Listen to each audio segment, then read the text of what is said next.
ان کے وار کے طریقے کیا ہیں؟ دیکھیں میرے خیال میں اگر مسلمانوں کے خلاف دنیا میں کوئی لابی سب سے زیادہ متحرک ہے تو وہ انہی کی ہے، ٹھیک ہے۔ اور جو اس کے طریقے ہیں میں اس میں سے ایک تو چیزیں عرض کرتا ہوں۔ ایک تو وہ طریقہ ہے کہ جو دنیا کے اندر مشنریز کے نام پر بہت سے غیر مسلموں نے کیا کہ بھئی کسی بھی جگہ پر میڈیکل کی فیسلٹی یا کھانے پینے کی سہولت، پیسہ، رفاہ عامہ کے کام آپ یہ کریں، ویزے۔ لوگوں کو کاروبار، لوگوں کو ویزے وغیرہ دیں، اور اس نام پہ وہ آپ کے قریب ہوں گے۔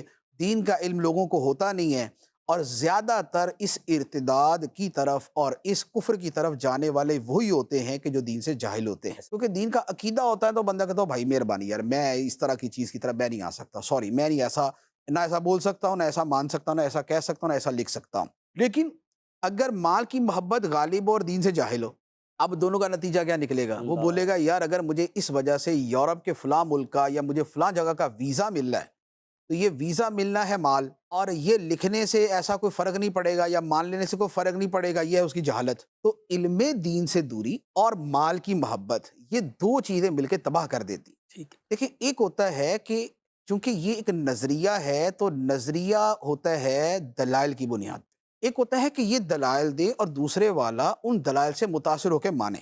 یہ جو ریشو ہے نا یہ بہت کم ہے، آپ کو ایسے لوگ بہت کم ملیں جی گے جی کہ جی، جو دلائل سے، دلائل کی وجہ سے مانے۔ بلکہ دلائل سن کر ہم نے ان سے آتے ہوئے دیکھے ہیں لوگ، کہ بعد میں پتہ چلا کہ کہ وہ دلائل کہتے سنے ہیں علماء اچھا سے تو سمجھ آیا۔ ہاں ٹھیک ہے، ایسا۔ اچھا ہوتا کیا ہے، یہ ان کی دلائل کی وجہ سے لوگ کیوں نہیں متاثر ہوتے؟ پوری دنیا جانتی ہے کہ مرزا نے نبوت کا دعویٰ کیا تھا، جب وہ بندہ ان سے جا کے ملتا ہے، یہ کہتے ہیں نہیں نہیں نہیں نہیں، نبوت کا دعویٰ تھوڑی تھا، وہ تو مجدد تھے، وہ تو مسیح تھے، وہ تو فلاں تھے، وہ تو مسیح موعود تھے، وہ تو مہدی تھے۔ وہ کہتا نہیں نہیں یہ نبی کی بات ہوئی تھی، نہیں نہیں نہیں نہیں ایسا نہیں کہا تھا انہوں نے، مرزا صاحب تو یہ کہتے تھے۔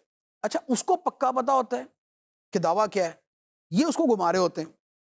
اچھا وہ آہستہ آہستہ جب تھوڑا سا کہتا ہے نا اچھا چلو یار تم کہہ ہی رہے تو پھر ایسا ہی ہوگا، اب جب وہ آتا ہے بیعت کے اوپر، بیعت کے اندر یہ ساری بیعت ہوتی ہے کہ مرزا کو میں مانتا ہوں اور جو اسے نہ مانے میں اسے کافر سمجھتا ہوں۔ استغفر۔ وہ کہتا ہوں یہ کون سا مجدد ہے یار، یہ کون سا مہدی ہے کہ جس کا نہ ماننے والا کافر ہی ہو جائے، جس کی بیویوں کو ازواج مطہرات کہا جائے، جس کے ساتھ رہنے والے لوگوں کو جو ہے وہ صحابہ کرام کہا جائے، کیونکہ یہ ساری اصطلاحات استعمال کرتے ہیں۔ مرزا غلام احمد کے ساتھ اس کے زمانے کے جو لوگ تھے ان کو باقاعدہ یہ صحابہ کہتے ہیں، اس کی بیوی جو تھی یا دو بیویاں تھیں شاید ان کو یہ ازواج مطہرات کہتے ہیں، امہات استغفر۔ المومنین کہتے ہیں۔ اچھا ادھر جو اس کو نہ مانے، اس کو تو خیر مرزا نے خود میرے خیال میں کوئی 1000 جگہ لکھا ہے کہ جو مجھے نہیں مانے گا وہ کافر ہے۔ کہتے ہیں یار مجدد کا یہ کہاں سے آ گیا کہ مجدد کو نہ ماننے والا کافر ہو؟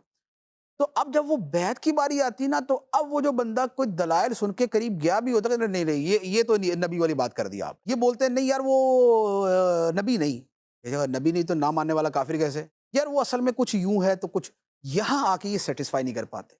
اس کا نتیجہ یہ ہوتا ہے کہ وہ بندہ جو دلائل کی وجہ سے گیا ہوتا ہے وہ آخری مرحلے پہ جا کے واپس آ جاتا ہے، جب اس کو پتا چلتا ہے کہ مجھے کہا کچھ اور گیا تھا نکلا کچھ اور ہے، مجھے تو پیسٹری کہا گیا تھا آگے سڑا ہوا بسکٹ نکل آیا، تو لہذا میں تو یہ قبول نہیں کروں گا، جاہل لوگ چلے جاتے یہ جاہل۔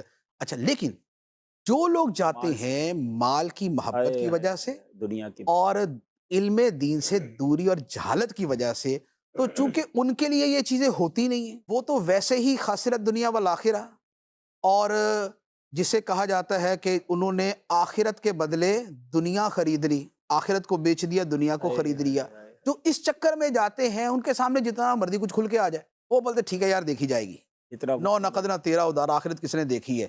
اب وہ اس چکر کے اندر جا کے وہ دوسری طرف آپ نکل کو جائے۔ یاد ہوگا امیر علیہ سنت نے اپنے بیانات میں اس موضوع کو کتنا شروع لینے سے کی سن رہے ہیں، کوشش کی تھی کہ جو وہ اپنے صلی اللہ تعالی علی محمد لکھ دے یورپ میں جانے کے لیے ویزا بعض فارم ممالک پہ۔ میں جانے کے لیے یہ تھا کہ اگر آپ خود کو قادیانی لکھ دیں گے تو آپ کو ویزا مل جائے گا۔ ان کو جو بھی اب ان کے ساتھ تھا تو وہ اس ویزا فارم میں اپنے آپ کو ریلیجیس میں شو کر دیتے تھے۔ شو کر دیتے تھے، اور جو شو کر دیتے تھے تو وہ بھی اسلام سے خارج ہو گیا، وہ مرتد ہو جاتا تھا۔ لیکن یہاں اچھا مسئلہ دوبارہ واضح ہو جائے کہ وہی والی شیطان کا کھیل اور علم سے دوری، کہ میرا دل تو مسلمان ہے میں تو صرف فارم پہ لکھتا ہوں، تو یہ لکھنے والے کے بارے میں شریعت کا حکم کیا ہوگا؟ دیکھیے جو دین کا معاملہ ہے اور ایمان کا معاملہ ہے وہ اس قدر سینسیٹیو ہے کہ اس میں جو بندہ زبان سے بھی بول دے گا نا وہ 100% وہ خارج ہو گیا. اللہ اس میں یہ نہیں ہے کہ دل میں نہیں تھا اور صرف زبان سے بولا. زبان سے کلمہ کفر بولنے کی جو اجازت ہے وہ قرآن مجید نے واضح طور پہ صرف ایک صورت میں دی ہے. فرمایا الا من اکرہ، کہ جو مجبور کیا گیا، اکرا کیا گیا کہ جان سے مار دیں کہ بولو کلمہ کفر. الا من اکرہ وقلبہ مطمئن بالایمان، تو دل ایمان پر مطمئن ہو اور زبان سے جو بولا وہ اکراہ کی وجہ سے. اکراہ کا مطلب ہے کہ جان سے مار دینے کی سچی دھمکی، صحیح دھمکی کہ واقعی نہیں عمل کرے گا تو وہ مار دے گا وہ.